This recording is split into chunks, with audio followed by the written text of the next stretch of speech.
We'll just get through a couple more here, and I'll go into the chat at the end because there's a couple of questions I want to get to there. That's a question we've already done, haven't we? Emran says, do you think the wobble ball's impact on modern red ball cricket has been largely negative or positive? I feel like the delivery has largely reduced the skill of bowlers. I get that, yes. And from a batting perspective, if the ball is wobbling consistently, there's very little the batters can do until it stops wobbling, and by then you're usually 80 for 4 or 5. Look, Emran, I'll put it this way. I 100% understand why you've said what you've said and everything else. What I would say is that batters deserve everything that comes their way. And we had a period from 2000 to 2016 where there were more runs scored than there really had ever been in a 15-year period in the history of Test cricket.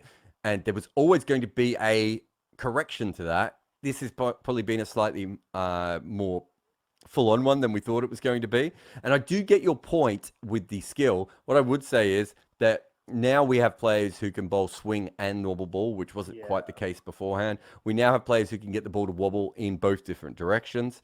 And swing bowling is still very important in different ways. So I'm not as worried from that point of view. And I think batters will do what they always do.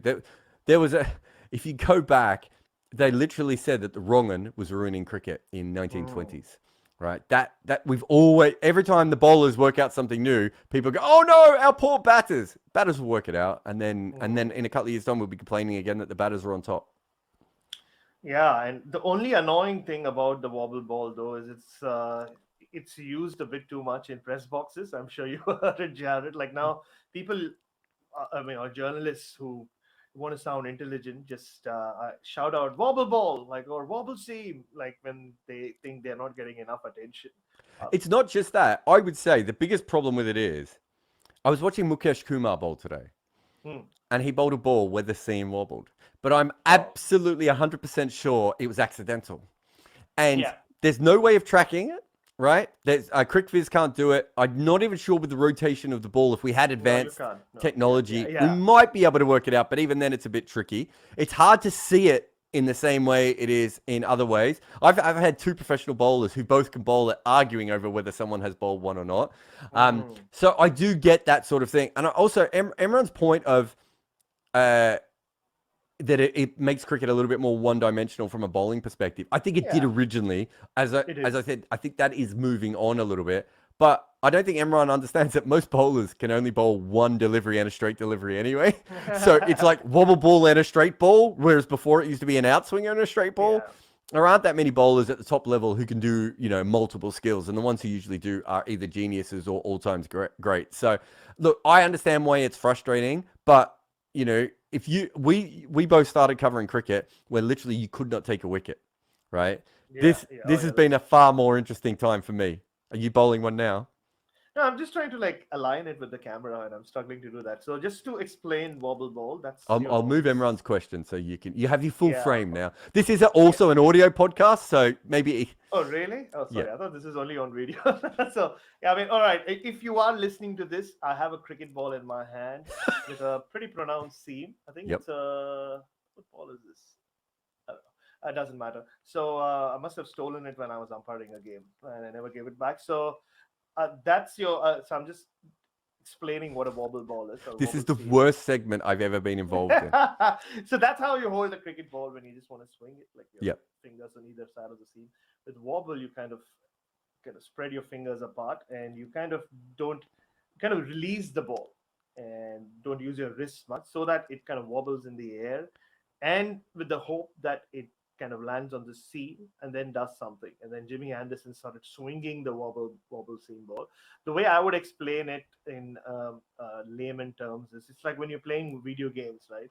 I haven't played a PlayStation in more than 12 years, so I'm sure things have changed. But with the joystick, I'm sure, Jarrod, even say you're playing a soccer video game, you suddenly press that button accidentally, which you haven't before, and you're like, ooh, this happens, and then it becomes your go-to move, and you keep doing that. I think that's what happened with the wobble seam ball. Once Jimmy Anderson brought it into vogue, a lot of bowlers realized that in conditions where nothing's happening, maybe I'll just start pressing that button, or in this case, spread my fingers a little more and start releasing the ball and see what happens. And then it just a trend. It's an interesting ball because it is tough to go between a wobble ball and a conventional ball. A bit like how baseballers don't throw knuckleballs and then on pace balls. They have trouble with that. Whereas in cricket, it's so far anyway, going between the wobble ball and a normal ball, has only a couple of players have really mastered that ability. Your fingers is right. It's wider on your fingers. It also, the seam is not quite exactly the same. Like the idea is that the seam doesn't come out dead straight. For whatever reason, it seems to veer back violently and sometimes veer away violently, depending on the bowler, in a way that normal seam up deliveries don't. And then, of course, it then has one where it just fades back, and then it has the other one that goes dead straight. So you kind of had three options all the time. But it isn't, the important thing to say, Emran, is it isn't just the wobble ball that's changed. Bowlers started bowling fuller, and they started bowling wider on the crease. And all of those things meant that the angle, every ball is now hitting either the top of off or the top of middle. Whereas if you grew up watching cricket in the 90s or the 50s or the 60s, it was well outside off stump. Exactly. Right? Yeah. And a lot of that to do is also with DRS and everything else. So the wobble ball is almost a perfect invention for this modern form of cricket. If you had bowled it in the 80s and 90s, you wouldn't have got any LBWs because you would have been coming wide of the crease. And the minute you came wide of the crease, the umpire would have said not out. So a lot of things have changed in that time. Plus, seamers never used to get as many LBWs, just in general. Probably because and different things happened. The West Indies started bowling shorter and all sorts of things. But it's not just the wobble ball has changed, I think is the most important thing to note. But it definitely has changed.